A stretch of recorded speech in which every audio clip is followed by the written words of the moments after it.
I am Ananya, 8-3 this year. So I'll just give a brief background about myself before delving into the strategy. So I have done my graduation in geography from Miranda House, University of Delhi in 2021. And post to that, I prepared for this examination for 2 full years. Even though this is my first attempt, I have prepared for this examination for 2 full years. And I gave this examination in the year 2023 with anthropology as my optional. And I've been lucky enough to clear it in the first attempt. So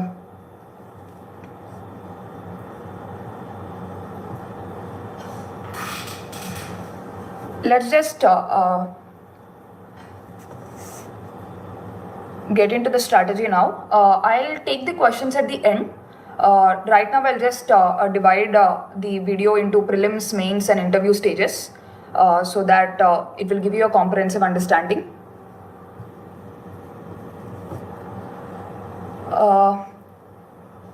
So firstly, let's go to prelims. Let's start with prelims.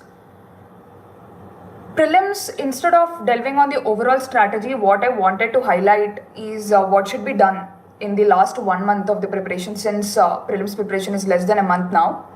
So I'll just try to tell you about what all should be done in this last 1 month so you can derive something beneficial out of this session. So first is focus areas and PYQs. What happens is that, like for instance, if I take my case, I have started my prelims preparation in February. I have given 4 full months for prelims. So what happens is that in the initial 3 months, that is February, March and April, we tend to read most of the things. Like even though we know that there are some focus areas that are being focused by UPSC by studying PYQs and everything, we still feel that we still read most of the things. So in the last 1 month, it is now time to narrow down your preparation and adopt a targeted approach. So first thing that before I start with this, I also want to tell you about my marks in prelims. My score in GS paper 1 is 102, whereas my score in paper 2, that is CSAT, is around 86. So I could comfortably clear both the papers with a decent margin above the cutoff. So yeah, this is about my marks. And then now coming into the focus, coming into the strategy, the first is the focus areas and PYQs. So what do I mean by focus areas and PYQs, and why should you focus is that usually we tend to read everything when we start out for the prelims preparation around February or maybe March sometimes. In the last month, however, it's extremely important that you track PYQs and then focus on those areas so that your memory is fresh when you go to the examination hall, and those questions can also be expected. So first is, what are the focus areas? For example, there is something like history, especially the medieval Indian history. So the focus areas in medieval Indian history are the terms. For instance, even in the previous years, there have been some terms that have been asked, like Virukkal, Nadukkal and all these terms. So when you're reading history in these in this last month, it's extremely important that you see the focus areas which primarily caters to terms in ancient and medieval history. So that is one thing. And coming to environment, we all know that national parks and species are a favorite area for UPSC. So in this 1 month, try to focus on national parks and species a lot. So that is another thing. And about science and technology also. So science and technology, please go a bit deeper into technologies like biotechnology, nanotechnology and everything. So it's not just about a surface level understanding, but also a deeper understanding of the technologies is extremely important. So now narrow down your preparation in this 1 month. Narrow down your preparation by looking at the PYQs and then make a focused plan. So that is one thing you have to do. And apart from that, another thing you have to do is analyzing PYQs. Analyzing PYQs is not just about looking at the previous year questions and then just solving them. It is not about that. What is extremely important is that you have to analyze the options also. For instance, if I have to give an example, there was an option called Namdapha National Park that was mentioned in one of the options in the questions. Even though it was not a right answer, the next year they've asked a detailed question about Namdapha National Park. So it's extremely important that you analyze both the right options as well as the wrong options. So if you do both of these things, next year there is a chance that they may ask a question out of previous year questions. So please do that. Please ensure that you're analyzing the options of the PYQs and then try to get a decent understanding of all the options so that if any question is asked the next year, you will be able to handle it better. So that is another thing that you can do. And the next thing you have to focus is, please do not forget basics in search of complex issues. What happens is that after like 2 or 3 months of prelims preparation, we go into this panic mode, like what else should I read? Oh, the questions are becoming really complex this year, so what else should I refer, or what new material should I refer? But it's waste of time to do this in the last 1 month. So what you have to do is that please stick to basics. For instance, if I have to quote a small thing, if you see the previous 2 to 3 year papers, especially the prelims papers, you can see that questions from basic topics like fundamental rights, constitutional amendments are coming up. So these things you have to keep it in mind in the last month. You cannot go on referring for new material by avoiding basic things like fundamental rights or constitutional amendments. So please do ensure that in the last 1 month you are giving adequate focus to basics. That is extremely important. And apart from that, the other thing that I want to highlight in the last 1 month is about the mindset.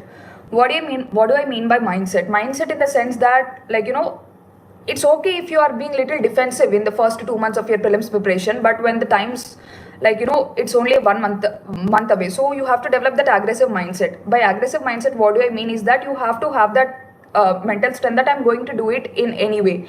Like, even if the question is difficult, even if the question is complex, even if the question is something that I do not know, I'll somehow try to use my elimination skills and all such things to narrow down the options. So this is extremely important. This mindset is extremely important going forward in this 1 month. And please see how you are thinking in this last 1 month. It's not just about your preparation that matters in prelims. What also matters is your mindset. So going forward, see how you are thinking. Are you getting intimidated, or are you having that aspect of fear, anxiety that is going through your mind? Those feelings are common. I do not say that you shouldn't have those feelings, but also mind matters. So see how you are thinking, develop that aggressive mindset and all such things. That becomes extremely important for you during the actual examination time, for you not to give up in difficult circumstances and all such things. So prepare your mind like that in the last 1 month. Apart from that, I also wanted to highlight what happened in the actual examination for me in the last year by taking up a few questions. So first is, if you just look at the previous year paper, that is 2023 prelims paper, you can see that there were many unconventional questions that were asked. Even I was not aware of many of these questions. Like, even I was looking at them for the first time. So how did I handle it? So for instance, there was a question which asked about an animal that makes a tool out of scrape and uses it to pull insects out of trees.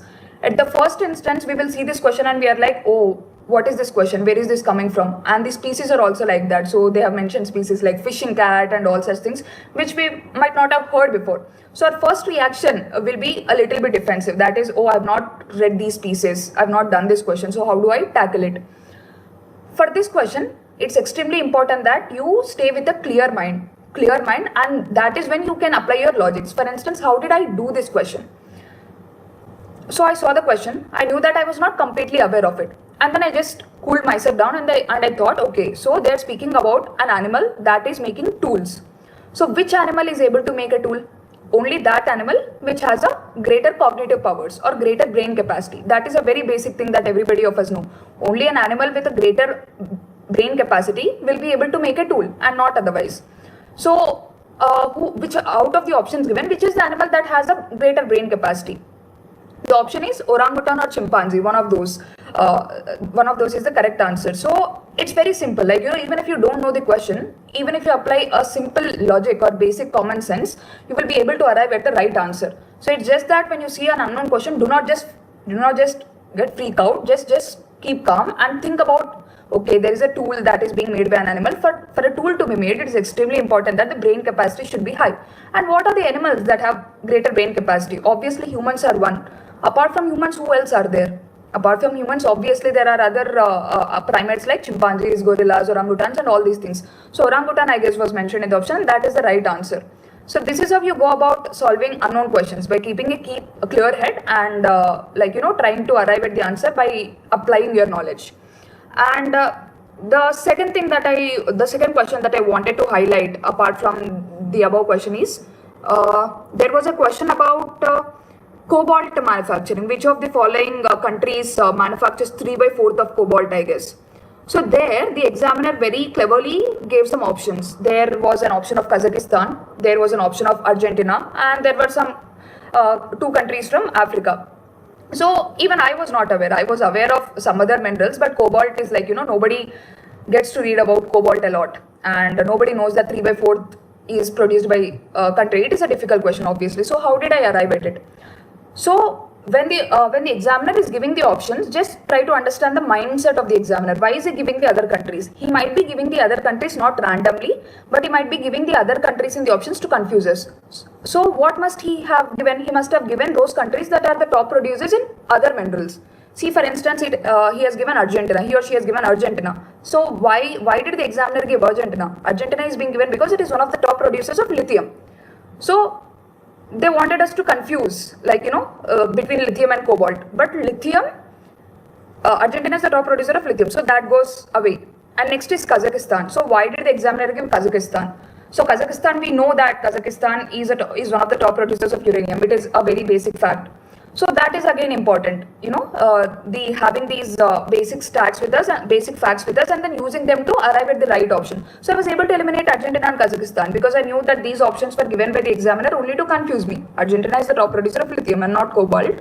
Kazakhstan is the top producer of uranium and not cobalt. So I was able to eliminate two options, and then I was able to guess the other option. So this is how you arrive at the right answers. And the other thing that UPSC also does is when they are giving questions based on match the following, they try to jumble the options. So for instance, even in the previous year, there were questions, one from science and technology. They gave three options. They gave terms like nebula, pulsar, cepheids, and they gave three options. So they try to jumble the options. For instance, for nebula, they gave something called stars, whereas for cepheids, they gave something called clouds as an option. We know that nebula is a dust cloud. So obviously we will be able to eliminate that option. So it's extremely important in this sense. What I'm saying is that be mindful. Try to read the examiner's point of view. When the examiner is giving a match the following questions, they are obviously trying to jumble the options. So even if you know one option, even if you know that nebula is not a star, nebula is a dust cloud, you'll be able to eliminate that option and the above option also, and then you'll be able to arrive at the right answer. So this is how you kind of arrive at the right answers for questions like match the following questions. And there was another question also, same format, that is match the following, which is nothing but they gave some conflict regions and they gave the countries they are present. For instance, they gave Nagorno-Karabakh, which was very much in use, which was in Azerbaijan. So again, the examiner jumbled the options. So Nagorno-Karabakh, he said that it was in some other country and not Azerbaijan, and the above option also he kind of jumbled. So please keep this in mind. This sort of analysis you will develop from analyzing previous year papers. When you see the match the following questions that are being given by UPSC every year, you will know that the options are definitely jumbled. One option is given down, the other option is given up. So in this case, even if you know one option, even if you know that Nagorno-Karabakh is in Azerbaijan, that is enough for you to arrive at the right option. So this is how you go about it. That is analyzing PYQs, trying a bit to understand the examiner's mindset, how the examiner is framing questions for different kinds of questions, for match the following or for statement-based questions, and then you arrive at the answer. And also for unknown questions, it is not something you have to give up easily.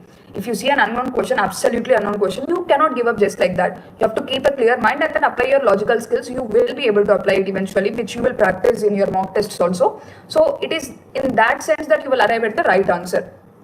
And then if I have to also give another, if I also speak about another question, there is this question about Arab Peace Initiative, something related to peace between Arab countries and Israel. So they gave two statements and they gave assertion reasoning kind of statements. So in that they gave one option that Arab Peace Initiative was mediated by Saudi Arabia between Arab League and Israel. So this is something we are not aware of, obviously. Who is aware of Arab Peace Initiative and who is aware of Arab League? I was not aware, at least. I was not aware of all these things. But I was sure of one thing. You prepare for mains also, and you know that anytime when there is the conflicts between Arab countries and Israel are mediated by third countries and not countries themselves. For instance, there is something called Abraham Accords. We have listened in our international relations, when we were studying for international relations for mains point of view. We know that there is something called Abraham Accords. So we know that Abraham Accords are not something that the countries themselves mediated. It was other countries, the third world, the third countries that mediated them. So with this basic understanding that whenever there is a conflict between Israel and Arab countries, the third countries like whether it's the US or whether it's China recently, these are the countries that are mediating and not the countries themselves. So this basic understanding is enough for you to eliminate that option that Saudi Arabia cannot mediate between Arab League and Israel. Maybe it must have been done by USA or it must have been done by China, or maybe the option is wrong. So this is how you arrive at it. That is, it's extremely important that you apply your mains knowledge also in your prelims thing. Just a basic calm understanding of things will help you go about it. So I just gave few of the examples to you to showcase that even if the questions are unknown, you can still use your basic knowledge, you can still use your elimination skills to arrive at the answers, and I've shown how I did it in the exam like conditions. And apart from that, I also want to highlight one particular area, that is sports. UPSC's favorite topic is sports, and there have been ports, ancient Indian ports. For instance, last year also there was a question on port saying Muziris means what? Muziris is ancient Indian port. So UPSC has asked ports 4 to 5 times. So please look into ports extensively. So these are the few things that I'm saying. One is the focus areas, developing that right mindset, and then how to tackle unconventional questions. So this is what you have to do for prelims in the last 1 month. And regarding CSAT. So CSAT, I agree that it's becoming really tricky. It was very difficult for me also in the examination hall to tackle CSAT. But again, for CSAT also, you need to be with a clear mind on that day. And preparation for CSAT is simple. For instance, if you are preparing for English comprehension, what you have to do is that you have to look at the previous year papers, 5 or 6 years papers, and also the answer keys. The answer keys also have to be looked at, not the answer keys that are given by coaching centers, but the answer keys that are given by UPSC itself. So just look at the English comprehension questions and see the answer keys. Then you will get an understanding of why the examiner is giving a certain option for a certain question. Because it is usually between two options only that we kind of get confused in CSAT also, in English comprehension also.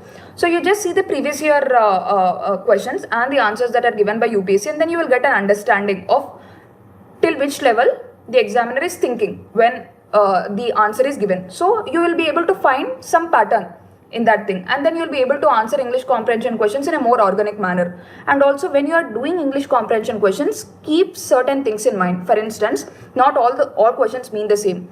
There are asking questions with words like meaning, reflect, inference, and all such things.